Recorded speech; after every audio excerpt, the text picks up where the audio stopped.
YouTube fam, it's your boy, Mess Hall in the Kitchen. Nothing I miss more than cooking for myself. You know, I've been gone for a while. I've been out of town. I wanted to come home and make myself something special. I call this the Death Pile Steak Sandwich because you guys know when you're listing, you're digging through that death pile, trying to get stuff posted on those online marketplaces. You get hungry. You want something quick, and I'm here to give you that fix. So stay tuned. Let's make a sandwich. Alright, so I've never done a video like this before, so bear with me. The angles and all the crazy stuff might be a little weird to you, but your boy's gonna try his best because I want y'all to try to make the sandwich. The sandwich is really good. So the first thing we want to do is we're gonna make the garlic aioli. Now an aioli, all that is, it's a fancy term for mayonnaise, man. So I have me about half a cup of mayonnaise in this bowl right here. And the only thing I'm gonna do is add about a tablespoon of chopped garlic to the mayonnaise. That's it. And I'm gonna stir that up. This is what I call mise en place. I wanna get all my prepped ingredients done and over with. This garlic aioli is gonna get wrapped in saran wrap. I'm gonna put it in the fridge for about 25 minutes.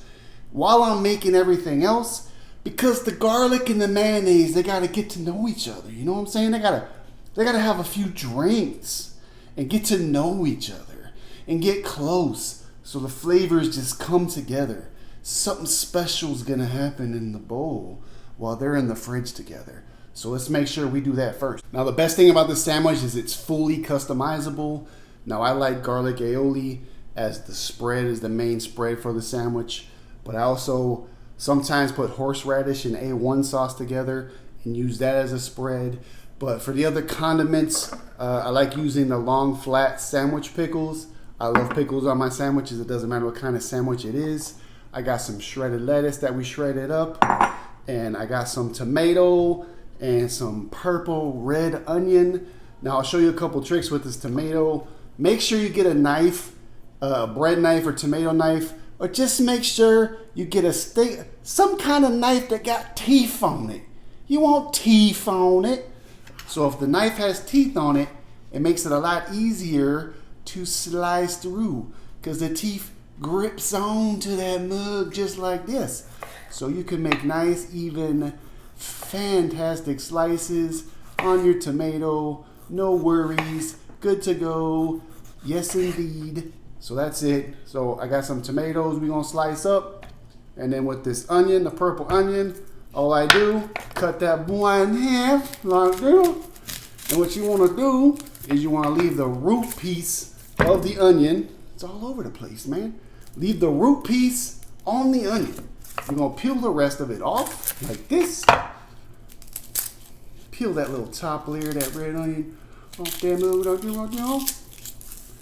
and then from here, I like slicing it. You can slice it nice and slow. Take your time. Get some good slices of red onion. Or if you want the diced variety, here's a cool trick. You see how you got this side of the onion? I'm going to take my knife.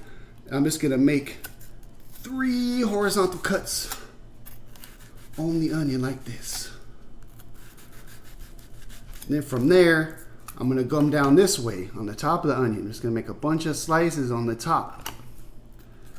1, 2, 3, 4, 5, 6, 7, 8. All right, we got about 8 on that one.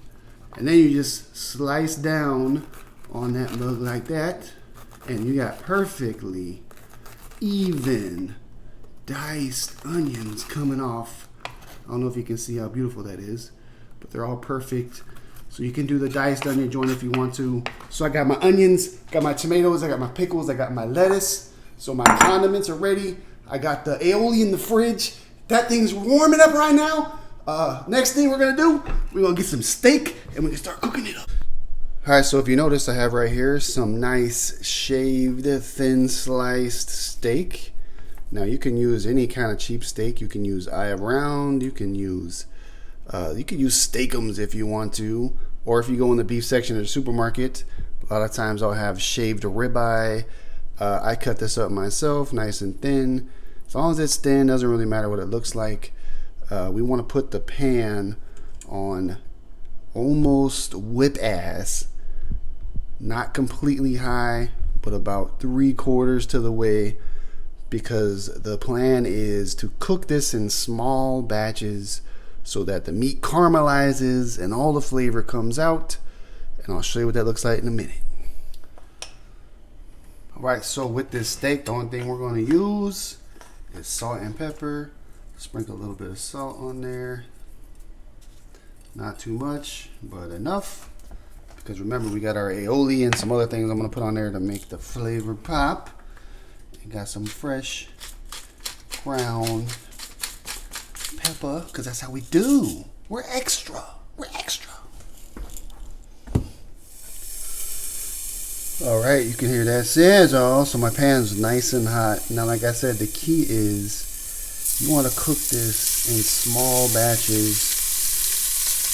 You don't want to pile it all up, because if you do that, then it's just going to almost like it's boiling instead of getting that nice crispy caramelization on it that we want to. So just cook a little bit at a time.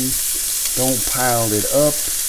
Make sure it gets nice and grilled off and sexy. And of course, I got my tongs over here. Got to give them a couple clicks to make sure they operational. That's how we do. And once I fry up this steak, I'll show you the color and what I want, what it's supposed to look like. And we will start building our sandwich. So as you can see, this is the caramelization I'm talking about. You see how that got them brown crispy bits on there? That's what we're looking for. Nice caramelization on the steak meat. Alright, you animals. So we're going to start assembling this thing up. I got some fresh hoagie rolls from the deli section at my supermarket. I'm going to go ahead and cut those so we can start applying the goods to the sandwich, bro. So the first thing I like to do, I got cheese cheddar style, and I got provolone. Provolone. So I'm going to put some cheddar cheese down first. Like so. And we're going to take our scrumptious steak that we just fried off. And we're going to take this provolone. We're going to slap that boy right on top, just like that right there.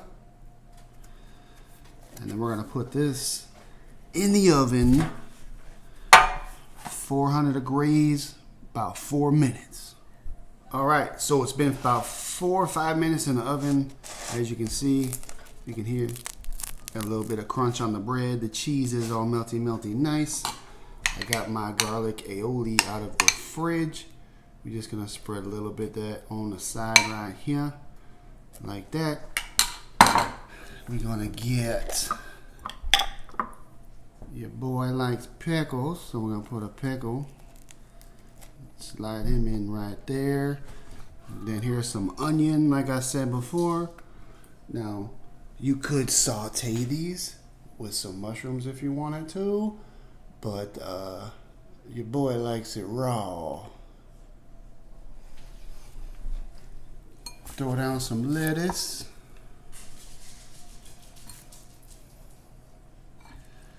And tomato, of course. And then to top it all off, I have the deli dressing. And the deli dressing is just vinegar and olive oil and red wine with some spices. And we're just gonna sprinkle a little bit of that on there. And we're gonna cut this bad boy in half. And there you go. Look at that. The ultimate mess hall's death pile steak sandwich. Hope you guys have a chance to make one. Enjoy.